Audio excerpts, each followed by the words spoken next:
Welcome back to the Dark Reading News Desk here at RSA 2023. Terry Sweeney with Dark Reading, and joining us now is John Shier, Field CTO with Sophos. John, always nice to see a familiar face. Welcome back to News Desk. Thanks, Terry. It's always great to be here. We are talking about protection against active adversaries. That's kind of a haunting title, but it comes apparently from a series of reports. The most recent installment is just published. This is the 2023 Active Adversary Report. Can you share some of the findings of that with us? Certainly. So every year when I do this report, which is an investigation of all the incident response cases that we've had over the past year, I gather data, I analyze it, looking for little tidbits here and there that may stand out from the data. Sure. And unfortunately, or maybe fortunately, this year, I didn't really find anything that was statistically significant or an outlier.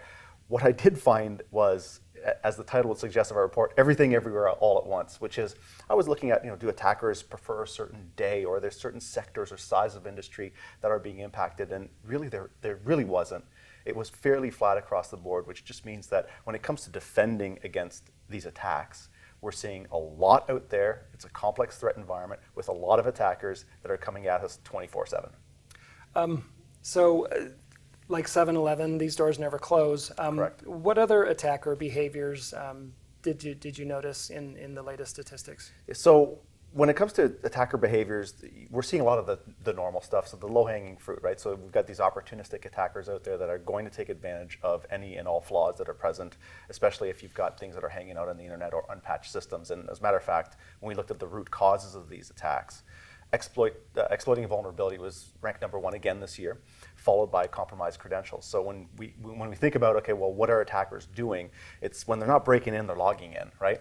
And that also now gets us thinking about protection and some of the failures that are maybe occurring out there, which is patching is still inadequate, and we still need to harden identity to the point where the attackers can't just waltz in the front door, which unfortunately in many of these cases, the initial access was through a VPN or through exposed RDP. They logged in and then they went straight into the network and started causing damage. The endurance and the persistence that you're describing is noteworthy. What do you think is driving that? Is it the shape of the global economy, of national economies? What's your sense of that? I just think that there's a lot of money to be made in the cybercrime ecosystem. So one of the behaviors that we've seen evolve over the last few years is this sort of specialization within cybercrime. So whether you're a penetration specialist or you specialize in crafting payloads or whatever it is, that service can be sold to other cyber criminals, right? So these initial access brokers or these IABs, they've got a very persistent niche within the cybercrime ecosystem that they can monetize. And then on down the line through the end stage, which is maybe data brokers who can also buy the data off of maybe the data exfiltration crews and then resell that data to some other crew to start yet another attack, and the cycle continues on and on. So the fact that there's money available for all of these groups to operate means that it's going to persist. I guess it was only a matter of time before cybercrime embraced the multi-level marketing model. Of course, yeah. I guess we've been reading too many of the same headlines. One of your findings apparently was also that dwell time increased by 36%. That's a little startling. What have you noticed so much with dwell time this year? Yeah, so last year we did see a fairly stark increase, as you say. This year it's gone back down. So it kind of went back down to the levels of the previous year from that 36% increase. And to me, that's both good news and bad news, right? So the good news is that we are getting better at both detecting and then responding to these incidents as they occur. So we're doing that much quicker these days. And tools and products like XDR and NDR, as well as services like MDR, are definitely moving the needle there. However, that means that the attackers know this as well, and they have to accelerate. So as we detect them sooner, they know that they can't necessarily luxuriate in our networks, but we do still have time. It was 10 days was the medium dwell time this year. So we do still have a little bit of time to detect these things, but the attackers will know this, they will speed up, which means that we have to then keep detecting them sooner, and that job is going to get more difficult over time. Is this a lull in the I guess the sine wave of detection, or are you expecting it to begin to creep back up? It's hard to tell, right? Because every year brings something different. Sure.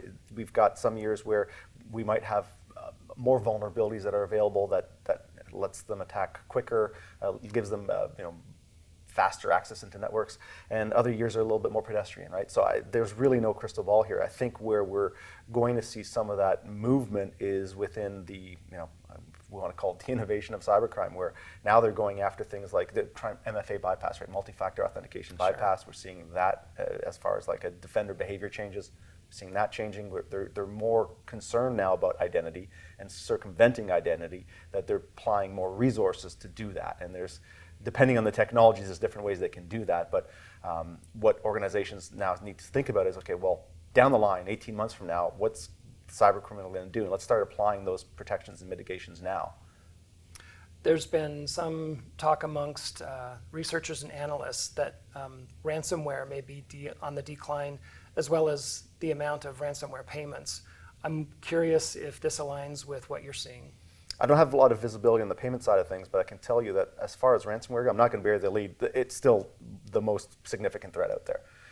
As far as my data suggests, it's anywhere, well, it was 68%, which is down from 73% last year. But what's important about that is the shift has also just meant it's gone to other attacks, so just general network breaches, which begs the question, were those just ransomware attacks that, because we're getting better at detection, would just stop sooner? And I think a lot of them were. And then if we look at another lens, so the caveat for us is that it's incident response investigations. These are people that called and needed help, and ransomware is going to be overly represented in that data set because it's the most damaging, most visible kind of threat. However, we just recently ran a survey as well that we'll be publishing, I think it's a week or so from now, which will suggest that, again, it's about the same amount. It's about 2/3 to 3/4 of all attacks against companies is ransomware. So the problem is still huge, and it's not going away anytime soon. What are you seeing in terms of the underlying technology for ransomware, the delivery systems, if you will? The attackers will use everything at their disposal. So when I'm going through the data and cataloging all the ways in which these attacks unfold, I'm making note of all the tools and techniques that are being used, and I noted over 500 tools and techniques. And this is why I'm saying everything everywhere all at once, right? Like, it's just, there's such a deluge of everything there that you need to focus on. And as defenders, sometimes we want to find and pick the one or two things we need to worry about.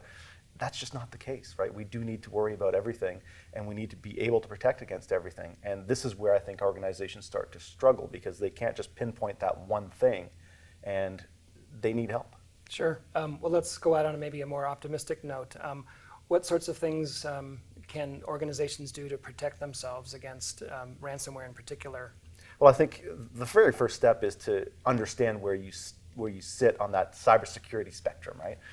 The maturity spectrum, and you have to do that critically and honestly. You have to say, okay, what is our detection capability? What is our response capability today, and where do we need to be? And once you've figured that out, then you can actually have a plan in place to strategize and prioritize the kinds of things that are going to move the needle a little bit faster in the positive direction. You may find that some of these capabilities are just not within the current resource set that you have, whether it's people or financially, to be able to bring in extra tools or people. So you might find that if you need help, you need to ask for it. And I always urge organizations that don't feel like you need to be going at this alone. You do have help if you want it. There's lots of opportunities for companies like Sophos to be, with our MDR service to help companies out there deal with that deluge of threats. We know the threat. Sure. You know your network. Let's work together so that you're not being overburdened by these threats, and then you can then focus on the business priorities that will accelerate your business without being distracted by sort of the everyday, common cyber criminal out there. Well, John, as usual, some sobering and inspiring insights into the nature of the threat landscape, especially ransomware. Thanks again for doing News Desk this year. It was my pleasure, Terry. Thanks. We've been talking with John Shier of Sophos. This has been Terry Sweeney for the Dark Reading News Desk. Thanks for joining us for this segment. We'll see you next time.